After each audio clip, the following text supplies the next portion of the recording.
पाकिस्तान की कदर करो कि पाकिस्तान जिहड़ी धरती है तुसीं इत्थे आण के हर मुसलमान नूं चाहीदा इहदी कदर करनी।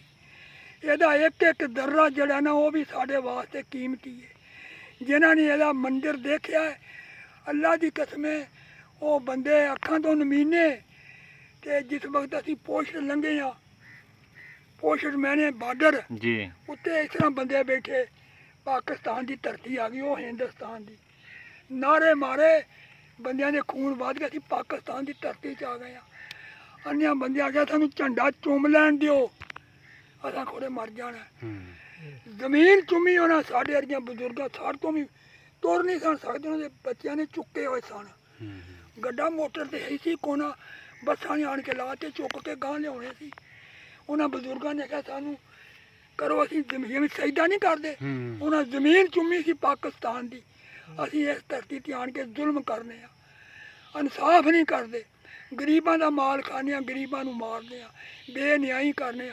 ਜਿਹੜੇ ਇੱਧਰ ਦੇ ਲੋਕ ਸਨ ਉਹ ਜੱਦੀ ਜ਼ਾਲਮ ਸਨ ਉਹਨਾਂ ਲੁੱਟ ਮਾਰ ਕੀਤੀ ਉਹਨਾਂ ਨੂੰ ਕੀ ਕਦਰ ਹੈ।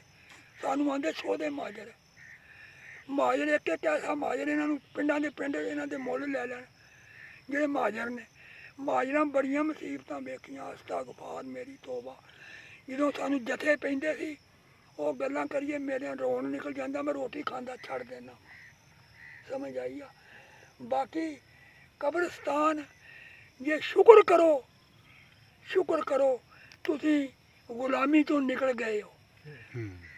हुण कोई इस्लाम नूं डकण वाला नहीं कोई शक नहीं जी कोई इस्लाम नूं डकण वाला है नहीं है। नमाज तो रोके या अजान तो रोके या कुर्बानी तो रोके।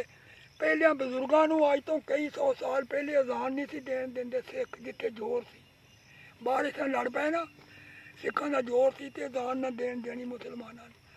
कैद आदम ने आख्या एक मैं ऐसी रियासत बनानी जिथे इस्लाम का हुक्म होवे दूसरा हुकूमत ना होवे अंग्रेज का भी ना होवे।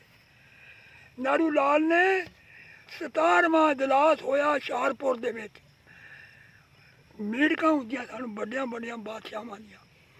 नेहरू लाल ने एक बंदा बड़ा वड्डा हो के एक माड़े बंदे दे कैद आदम का बाप कमरे खरीददा सी।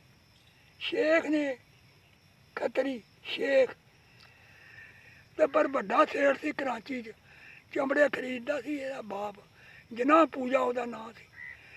ते जेहड़ा नेहरू लाल सी एहदियां ते खोरे आंदे ने किन्ने महल्ले सन शहर दे एडा वड्डा माल बड़ी हस्ती वाला सी।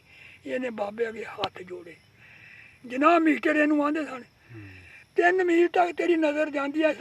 आ हुण आई है ना गसत देखो बाबा काफले नाल तुरिया होएगा काफला आएगा तुसीं काफले वेख लिओ जिस हाल च असीं तुरदे सां गड्डियां उत्ते समान लद्या लेफ लद्दे नाल बाल्टियां फड़ियां तुरे आउंदे ने गड्डा जोड़िया डग्गे जोड़े ने गड्डा भी वो हिंदुस्तान दियां इस तरह उन्हां दियां पिंजड़ियां ने इस तरह उन्हां दी पिंजड़ी है इत्थे तीर ते इत्थे तीर होर ही गड्डा ने वो गड्डा होण जां बाबा कह दिया ते नाल तुरिया आउंदा। 14 अगस्त वेख लिया समझ वालेकुम अस्सलाम। ते हुण ते बाबा इत्थे आण के सारियां गल्लां भुल गए। पाकिस्तान आंदे ते असीं बुरा कम्म नहीं करांगे हुण हटदे ही नहीं समझ आई आ। ऐसे ही है। हाँ